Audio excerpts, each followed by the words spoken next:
Ça, c'est un gravel. Ça, c'est un VTT. Ça, c'est un gravel. Ça, c'est un VTT. Et ça, c'est un gravel. Ça, c'est un VTT. Donc ça, vous avez suivi, c'est un gravel.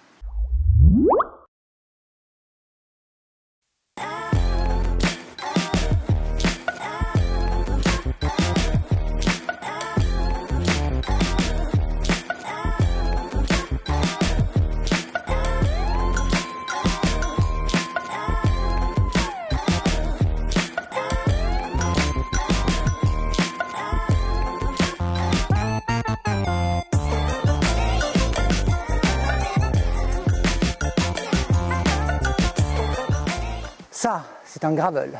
Alors la différence entre un gravel et un VTT, elle est assez flagrante au premier coup d'œil. Le gravel, vous le reconnaîtrez tout de suite avec son cintre courbé, le même qu'on a sur les vélos de course du Tour de France, avec quelques petites différences pour les connaisseurs, mais globalement c'est ça. Deuxième grande différence, on n'a aucune suspension, c'est un vélo qui est totalement rigide pour garder un maximum d'efficacité pour la vitesse, puisque le gravel c'est une discipline dans laquelle on aime rouler à belle allure, alors que le VTT, on préfère rouler des choses techniques, des franchissements, des marches et des choses. C'est la principale différence entre les deux disciplines.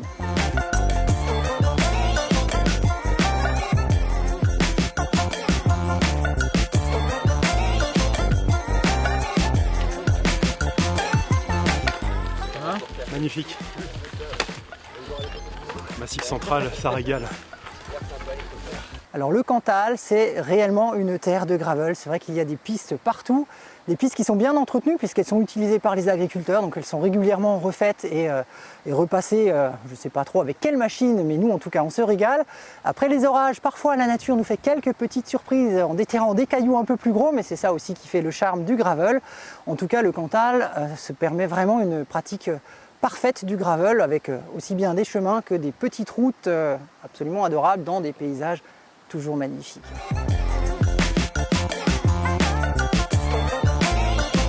Dans le gravel, moi ce que j'aime principalement, c'est le fait de pouvoir, comme on dit, bouffer du kilomètre, c'est-à-dire faire des sorties avec une belle distance tout en la faisant à une belle allure, donc couvrir des belles distances lors d'une sortie, on parle de 80, 100, 150 km et en prendre plein les yeux dans des beaux paysages, loin de la civilisation si on peut dire, c'est-à-dire des villes et voilà, en pleine immersion dans la nature, que ce soit les champs, les forêts, bref, les chemins comme ici.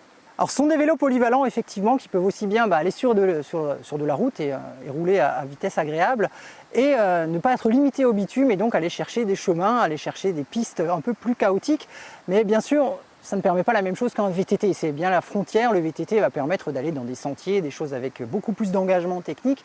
Le gravel va plutôt chercher les choses qui roulent bien, même si de temps en temps un petit peu de technique, ça peut mettre du piment, mais il ne faut pas que ça dure trop longtemps. Le gravel peut également se prêter au voyage à vélo, d'ailleurs c'est l'une de ses principales utilisations en plus d'aller rouler sur les chemins.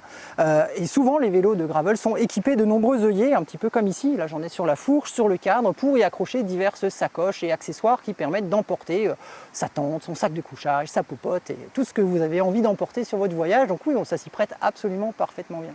Le spectre d'usage est très très large, c'est un vélo qui est à la fois confortable, plus confortable qu'un vélo vraiment pure course, mais plus efficace au pédalage qu'un VTT, donc en vélo taf c'est vraiment tout à fait indiqué. On ne va pas arriver trop tard au travail, ni devoir dépenser un trop grand effort physique et donc arriver en sueur absolue, sauf bien sûr si vous êtes compétiteur, rien n'empêche d'appuyer fort sur les pédales. Ah en effet, nous avons un visiteur de la GTMC, magnifique parcours qui court tout le massif central et plus encore. Bonjour. Alors l'intérêt du gravel, c'est que c'est justement à la frontière entre la route et le VTT. Donc on ne s'y perd pas, qu'on soit routier, qu'on soit habitué au vélo de route. On a des repères immédiats dessus, puisque c'est le même type de vélo, on a la même posture dessus, un peu moins compétitive, donc un peu plus confortable. En venant du VTT, par contre, on va découvrir une nouvelle sensation de vitesse sur les portions roulantes que ne permet pas autant le VTT. Mais on ne perdra pas ses repères non plus, même si ça demande peut-être un petit temps d'adaptation puisque tout le poste de pilotage est absolument différent entre les deux vélos et on a ce qu'on appelle des cocottes qui permettent de varier les positions, ce qui est assez confortable sur les parcours plutôt longs.